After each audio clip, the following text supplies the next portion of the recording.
नमस्कार, मैं विश्वजय वर्मा अपने YouTube चैनल में आपका हार्दिक अभिनंदन करता हूं। आज जिस विषय पर हम चर्चा करेंगे वह है सूर्य का कन्या राशि में गोचर। 15 सितंबर को शाम को 7 बजे सूर्य सिंह राशि छोड़कर कन्या राशि में प्रवेश कर रहे हैं और इस गोचर की वजह से विभिन्न राशियों पर विभिन्न प्रभाव पड़ने जा रहे हैं। उसके बारे में मैं यहाँ पर विस्तार से आपको बताऊंगा और विभिन्न राशि के जातकों के ऊपर इसका क्या प्रभाव पड़ेगा इसके विषय में बताऊंगा मैं आपको। यह गोचर पूरे 1 महीने का रहेगा, अर्थात 17 अक्टूबर को तक जो है सूर्य कन्या राशि में रहेंगे और फिर वो 17 अक्टूबर के बाद वो तुला राशि में उनका प्रवेश हो जाएगा। तो आइए शुरू करते हैं मेष राशि से। मेष राशि के जातकों के लिए समय बिल्कुल ही अनुकूल रहेगा, क्योंकि इन राशि से छठे भाव में सूर्य का गोचर होगा और छठे भाव में जब सूर्य का गोचर होता है तो बहुत ही शुभ फलदायी होता है। रुके हुए कार्य बनने शुरू हो जाते हैं, शत्रुओं के ऊपर विजय प्राप्त होती है। अगर आपका व्यवसाय रुका हुआ है, उसमें किसी प्रकार का कोई व्यवधान हो रहा है, उत्पन्न हो रहा है, वो व्यवधान दूर हो जाएगा। विद्यार्थी जो परीक्षा दे करके अपने रिजल्ट का वेट कर रहे हैं, मेष राशि वाले वैसे जातकों को सफलता मिलने के पूरे आसार हैं। अर्थात मेष राशि के जातकों के लिए कन्या राशि में सूर्य का गोचर बहुत ही शुभ फलदायी होने जा रहा है। आइए फिर वृष राशि की बात करते हैं। वृष राशि वालों के लिए यह गोचर शुभ नहीं है, क्योंकि यह राशि से पंचम भाव में सूर्य का गोचर शुभ नहीं माना जाता है। इसमें जातक जो है का चित्त जो है हमेशा चिड़चिड़ापन एक मौजूद रहेगा, उनके बातों में, उनके व्यवहार में, उनकी वाणी में। उन्हें मानसिक तनाव से गुजरना पड़ेगा। अगर उन्हें कोई संतान है तो संतान पक्ष के तरफ से भी उन्हें परेशानी का सामना करना पड़ेगा। विद्यार्थियों को पढ़ाई में रुकावट का सामना करना पड़ सकता है और साथ ही अगर आप जॉब या नौकरी पेशा या व्यवसाय करने वाले आदमी हैं तो उनमें भी व्यवधान उत्पन्न होंगे। अब मिथुन राशि वाले जातकों के लिए ये जो सूर्य का गोचर है, यह सूर्य उनकी राशि से चौथे भाव में गोचर करेगा और जब चौथे भाव में सूर्य का गोचर होता है तो ये भी शुभ नहीं माना जाता है। इसमें व्यक्ति को रोग होने की संभावना रहती है। किसी प्रकार के नशे अथवा व्यसन के जो ये है मिथुन राशि के जातक शिकार हो सकते हैं।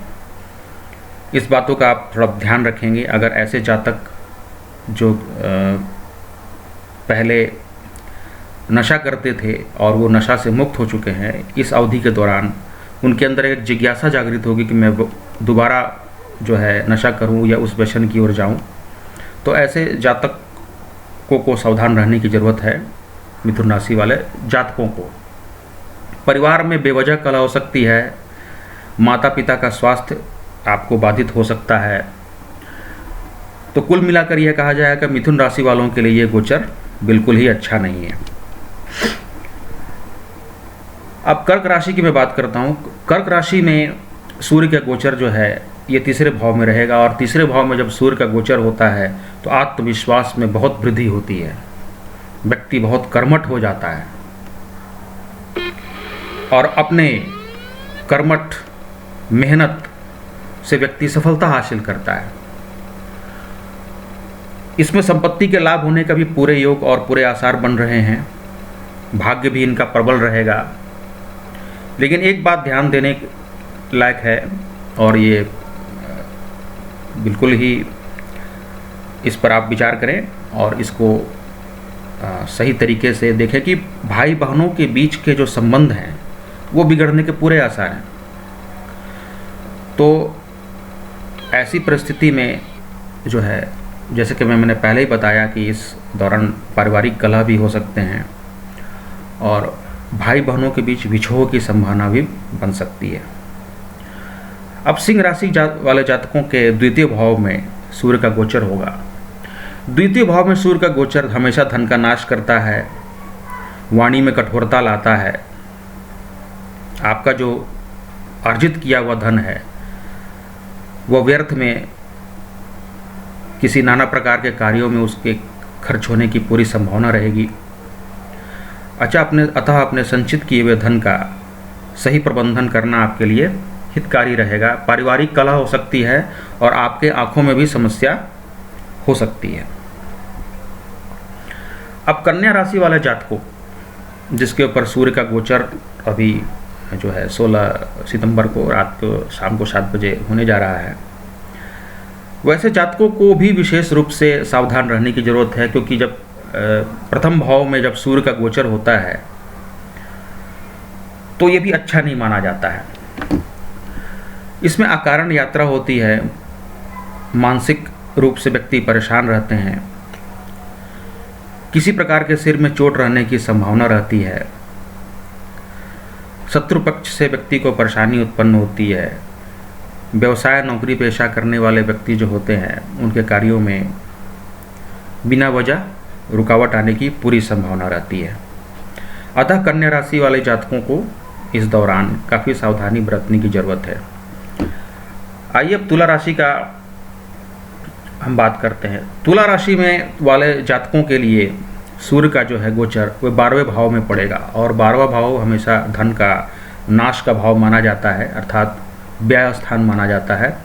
तो ऐसे जातक जो कि तुला राशि से संबंधित हैं या जिनकी तुला राशि है, इनको धन की कमी हो सकती है, अन्य बेकार के कार्यों में धन का खर्च होगा। अतः धन का उचित प्रबंधन करना इनके लिए बहुत ही हितकारी होगा। इनकी तबीयत खराब होने की भी संभावना हो सकती है, इन्हें बुखार लग सकता है, सीने में जलन की शिकायत हो सकती है और पैरों में भी कष्ट होने की पूरी संभावना है। अतः ऐसे जातक जो कि तुला राशि के हैं, ऐसे जातकों को अपने स्वास्थ्य के लिए बहुत ही सजग रहना होगा। आइए वृश्चिक राशि की बात करते हैं। वृश्चिक राशि वाले जातकों में के 11वें भाव में सूर्य का गोचर होगा, जो कि काफ़ी अच्छा माना जाता है। ऐसे जातकों को धन के लाभ होने की पूरी संभावना है। रुके हुए कार्य जो बहुत दिनों से पेंडिंग पड़े हुए हैं वो कार्य बन जाएंगे। आर्थिक रूप से आप में समृद्धता आएगी। शत्रु पक्ष जो आपको काफ़ी दिनों से अगर परेशान किए हुए हैं तो उसके ऊपर आपकी जय होगी, उसके ऊपर आप विजय प्राप्त करेंगे। और कुल मिलाकर अगर देखा जाए तो ये 1 महीने का समय आपके लिए काफ़ी शुभ रहेगा। धनु राशि वाले जातकों के 10वें भाव में सूर्य का गोचर होगा, और यह जो गोचर है ये धनु राशि वाले जातकों के लिए बहुत ही अच्छा समय है, क्योंकि 10वां भाव जो कर्म भाव है, जो व्यवसाय का भाव है, जो नौकरी का भाव है, इसमें उन्हें सफलता हासिल होगी, कार्यों में सफलता मिलेगी। यदि आप प्रमोशन एक्सपेक्ट कर रहे हैं तो आपको प्रमोशन मिल सकता है। विद्यार्थियों को प्रतियोगी परीक्षाओं में सफलता प्राप्त होगी। यदि आप व्यवसाय कर रहे हैं तो आपके व्यवसाय में बढ़ोतरी होगी। कुल मिला करके आपका ये समय बहुत शुभ जाने वाला है, अतः इस समय का भरपूर आप लाभ उठाएं। मकर राशि वाले जातकों के 9वें भाव में जो है सूर्य का गोचर होगा, और ये गोचर मकर राशि वालों के लिए शुभ नहीं है। इसमें परिवारजनों से बिछोह होगा, भाग्य में उतार चढ़ाव बने रहेंगे, अकारण आपको यात्राएं करनी पड़ सकती हैं और उस यात्राओं का कोई फल भी आपको नहीं मिलेगा। सुख का अभाव, मन में चिंता बनी रहेगी, और पिता पक्ष से भी आपको परेशानियों का सामना करना पड़ेगा, यानी पिता का स्वास्थ्य भी पीड़ित हो सकता है मकर राशि वाले जातकों के लिए। अब कुंभ राशि वाले जातकों की बात करते हैं। इनके 8वें भाव में सूर्य का गोचर करेगा। 8वां भाव मृत्यु का स्थान माना जाता है, रोग मृत्यु का स्थान माना जाता है। यह गोचर बिल्कुल भी शुभ नहीं है। कुंभ राशि वाले जातक इस दौरान बहुत सावधानी से रहें। उनके स्वास्थ्य में गंभीर परिवर्तन हो सकते हैं, गंभीर स्वास्थ्य समस्याओं से उन्हें गुजरना पड़ सकता है। उनके मन में चिड़चिड़ाहट हो सकती है, मानसिक परेशानी से वो पीड़ित हो सकते हैं, डिप्रेशन और एंग्जाइटी के शिकार भी हो सकते हैं। अतः कुंभ राशि वाला जातकों को बहुत सावधान रहने की ज़रूरत है। इस 1 महीने में सूर्य का जो गोचर कन्या राशि में हो रहा है उस दौरान। अब मीन राशि की मैं बात करता हूँ। मीन राशि के सप्तम भाव में सूर्य गोचर करेगा और यह गोचर मीन राशि के जातकों के लिए काफ़ी शुभ होगा। शुभ इस मामले में होगा कि यदि यार आप साझेदारी के बिजनेस कर रहे हैं, यानी पार्टनरशिप का अगर आप बिजनेस कर रहे हैं, तो उसमें आपको सफलता हासिल होगी। ऐसे व्यवसाय जिसमें दैनिक लेन देन का कारोबार होता हो, उसमें आपको सफलता हासिल हो सकती है। लेकिन आपका पारिवारिक वैवाहिक जीवन में आपको परेशानियों का सामना करना पड़ेगा, आपको रिलेशनशिप चैलेंज का सामना करना पड़ेगा। आपका स्वास्थ्य भी पीड़ित हो सकता है। आप अपनी पत्नी के स्वास्थ्य संबंधी परेशानियों से आपको मानसिक रूप से ग्रसित होना पड़ सकता है। हो सकता है कि आपके गुर्दे में, आपके लीवर में, आपके पेट में या आपके गुदा मार्ग में भी रोग होने की पूर्ण संभावना है।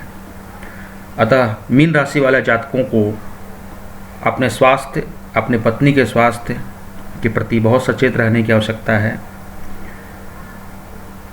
साथ ही साथ उन्हें यह भी ध्यान रखना होगा कि उनका पारिवारिक जीवन में किसी प्रकार की कोई कलह ना आए।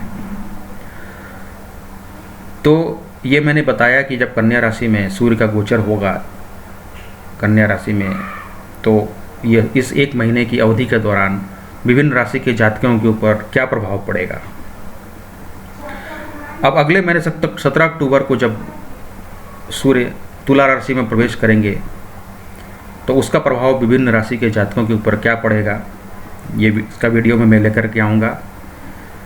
तब तक के लिए मैं कहना चाहूँगा कि अगर आपको ये वीडियो पसंद आता है तो इसे आप लाइक ज़रूर करें, मेरे चैनल को सब्सक्राइब ज़रूर करें और साथ ही साथ इसे शेयर करना भी न भूलें। और यदि आपने अभी तक बेल आइकन नहीं दबाया है तो बेल आइकन को ज़रूर दबाएं, ताकि जब भी मैं कोई वीडियो अपलोड करूं अपने यूट्यूब चैनल पर तो उसका तुरंत पता आपको चल सके। तब तक के लिए नमस्कार, जय श्री राम, जय माँ भगवती।